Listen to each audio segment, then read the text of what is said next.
Question number 12।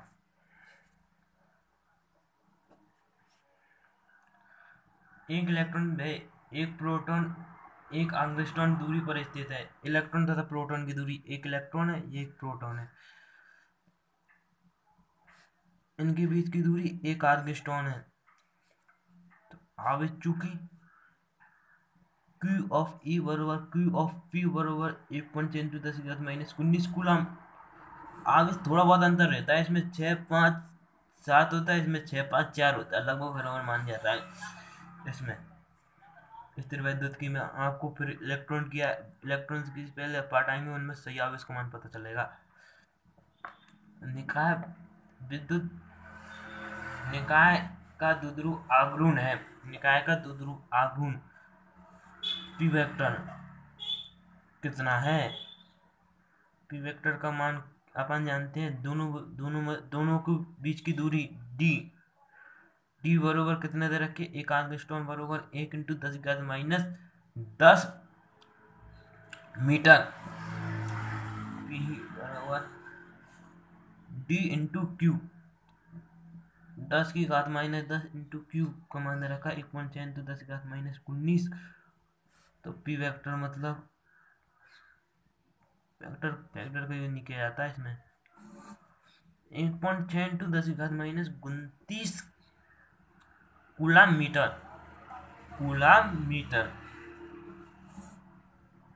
Question number 13।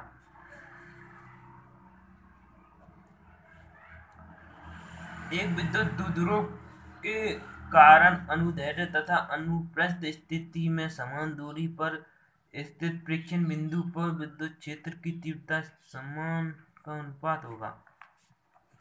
कुछ समझ में नहीं आया होगा, एक बार और बोलता हूँ।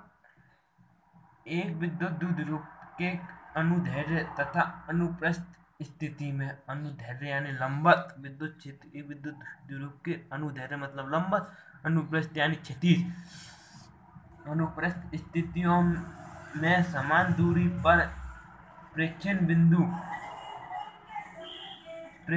मतलब इनसे दोनों से समान दूरी, नान से प्रेक्षण बिंदु ले रहा है, उसकी दूरी समान होगी आर, और इससे दूरी ले रहे प्रेक्षण बिंदु, उसका मान कितना होगा आर, दूरी समान है, पर विद्युत क्षेत्र की तीव्रता को होगा।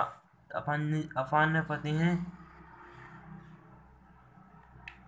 क्वेश्चन का मतलब है एक लंबवत विद्युत द्विध्रुव तथा एक अनुप्रस्थ विद्युत द्विध्रुव, एक लंबवत और एक अनुप्रस्थ द्विध्रुव से आर दूरी पर विद्युत क्षेत्र की तीव्रता का अनुपात होगा। तो अपन जानते हैं कि द्विध्रुव के लंबवत विद्युत क्षेत्र की तीव्रता कितनी होती है, के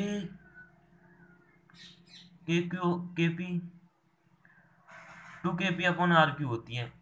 विद्युत द्विध्रुव के समांतर विद्युत जब प्रेक्षण बिंदु विद्युत द्विध्रुव के समांतर हो, प्रेक्षण बिंदु विद्युत द्विध्रुव के समांतर हो, ध्रुव के समांतर हो, तो विद्युत क्षेत्र की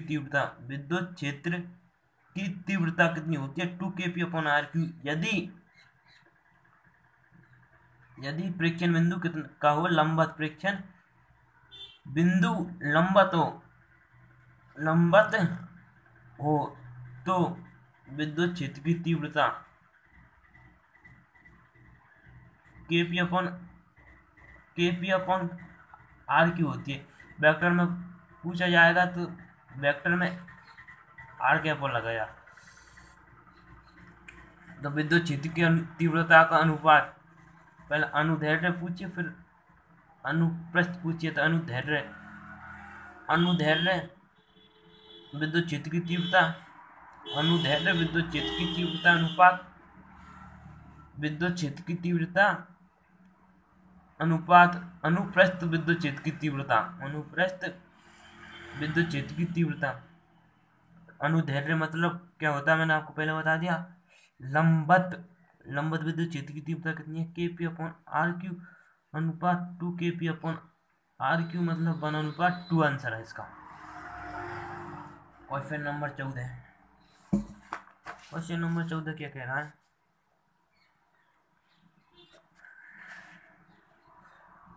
कुछ दूरी पर स्थित 5 कूलम तथा -5 कूलम आवेश के मध्य 9 न्यूटन बल कार्य आकर्षण बल कार्यशील है, इन आवेशों को स्पर्श कराकर पुनः उतनी दूरी पर रखने पर कार्यशील बल होगा।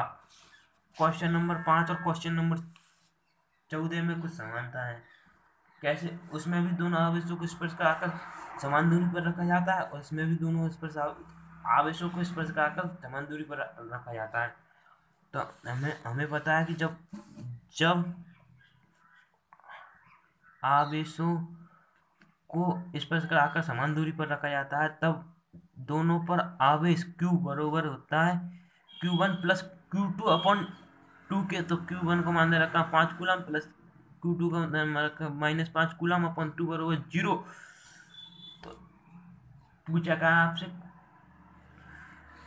समान पृष्ठ पर कागज पुनः उतनी दूरी पर रख दिया जाता है तो बल होगा। बल के लिए आपको Q1 Q2 का मान 0 है, तो अतः चूंकि आवेश का मान 0 है तो बल भी कितना होगा? 0, यानी कि 0। क्वेश्चन नंबर 15 में, क्वेश्चन 8 में और 15 में थोड़ा कठिन सवाल है, परंतु इनकी पूछने की संभावना भी कम है। तो पहला पार्ट है, सीधा पार्ट है, इसलिए हो सकता है पूछ भी ली। तो